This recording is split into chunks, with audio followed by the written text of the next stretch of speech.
And if you guys are ready, I can go ahead and get started. I just have a stopwatch, so I'll start it when I start, and I'll stop when I'm done, and then I can show you the time. Okay. Well, if everybody's ready then. All right, sounds good. One of my worst habits is procrastination. And the reason that this always happens to me is because I'll have an assignment that's due, and I know I have something that I have to get done by a certain deadline, but I keep on putting it off until finally at the last minute I realize, you know what, the assignment didn't go anywhere, I still have to get it done. But where I've really realized that procrastination is a problem is when there isn't a deadline for something to happen, because I keep on putting it off week after week after week until one day I realize it's been so long since I've done anything about this problem, and it's only going to catch up to me, and it's going to be a lot bigger than it was in the first place. And I think this idea of putting something off and just deterring a problem instead of actually solving for it, instead of actually being proactive about it, is exactly what we've seen with the immigration policies within the last few decades in the United States. And I kind of want to answer the question, will migrant caravans force a change in U.S. immigration policies? And the way I want to do this is I have 3 different points. First, looking at kind of the history of Central America, Mexico, why we have a crisis to begin with. Second, we want to look at kind of what's happening currently right now, especially with the current migrant caravans that have been on their way from Honduras, on their way to Mexico and the United States. But finally, what it is that we need to do about it. Because what I finally found is that the United States has had a consistent routine for the past few decades of reactionary and very defensive policies that have not really done anything to help the immigration problem, simply deter the problem itself. And so I think we need to look at this in these different 3 points. And I first want to look at the history of where we're at right now. I remember last year I was studying Mexico, and I was very surprised to learn out in my history class that Mexico is in the top 10 most war-torn countries in the world. And it's interesting because it's not because of a normal outright war that you would see in maybe the Middle East. It has more to do with the gang violence and the high crime rates mixed with the low employment rates. It kind of goes hand in hand into this cycle of crime, violence, and especially corruption. And this isn't just about Mexico. This is also in Central America.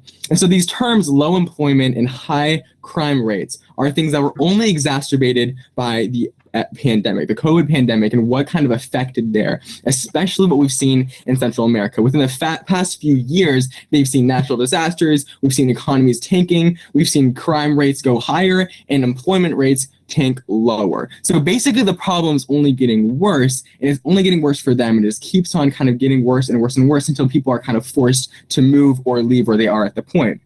I think what we've seen a lot, especially what's happening right now, is different authoritative regimes are actually not just Mexico, but also many Central American governments are coming together and trying to stop the migration process. In fact, just a couple weeks ago, the Guatemalan security forces were trying to stop a caravan of about 7,000 people from Honduras from reaching and crossing the border to Mexico, where they eventually were either going to stay in Mexico or get to the United States. And this is when I look at an article from the NBC News, and they kind of describe this pattern of deterrence that's been going on with the United States, Mexico, and these Central American countries within the past few decades. And I highlighted one report how in 2020, the United States actually deported around 200 people, and once they were returning back to their countries, Nicaragua, El Salvador, and Honduras, about 138 of them were killed, and 70 plus of them were seriously abused, either to gang violence or to just overall crime rates in the area. You see, this policy of deterrence doesn't really fix the problem that really exists, the problems of high crime rates and low employment. It simply just moves the problem somewhere else. And I think this is something that we need to try to avoid in the coming decades and as we move on to the future. And this brings me to kind of what's going on right now, specifically with these migrant caravans, and why there's even a question of whether or not this might change the United States immigration policies.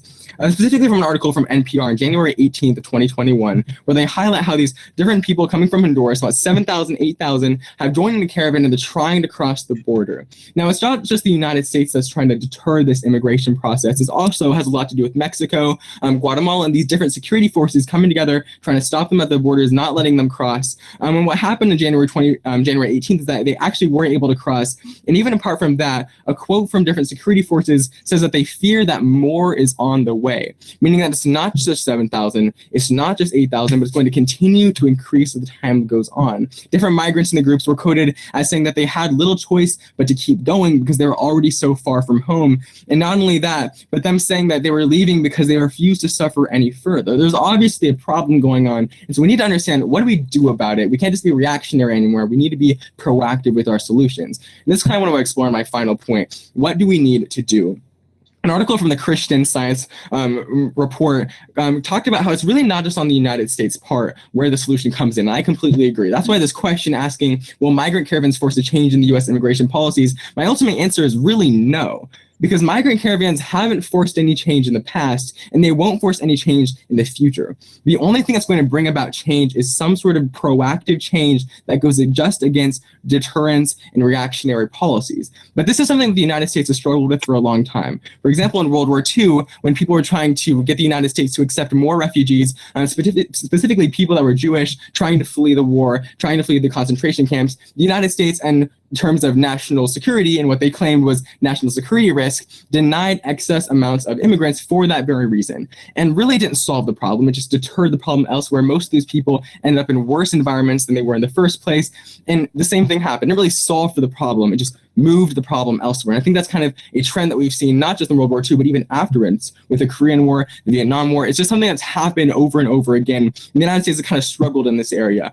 But there's a couple of things that the United States needs to do, especially not just by themselves, but in congruence with Guatemala, Honduras, and Mexico, because honestly, it's not just on our part. The problem starts in Central America and it feeds into the United States. This is why we have to work together. And that's really the first thing that has to come about. That's a unified approach. Again, there has to be unity within the ways our governments are working in order to actually have some sort of solution. And this is something that an article from the BBC News was highlighting on January 19th. They said that these migrant caravans are really not going to change much for the United States policies. According to Ariel Ruiz Soto, a policy analyst for the Migration Policy Institute, they said that it's not really going to make a difference. In fact, they agreed with Gian Fuentes, vice president of immigration policy at the American Center of Progress, that it hasn't happened in the past, but also right now these caravans are not going to pose a huge issue for the Biden administration itself. Why? Because these caravans are not just being deterred by the United States, but also by Mexico, also by Guatemala, also by Honduras. And that's why there has to be a unified approach that's better than what we're doing right now.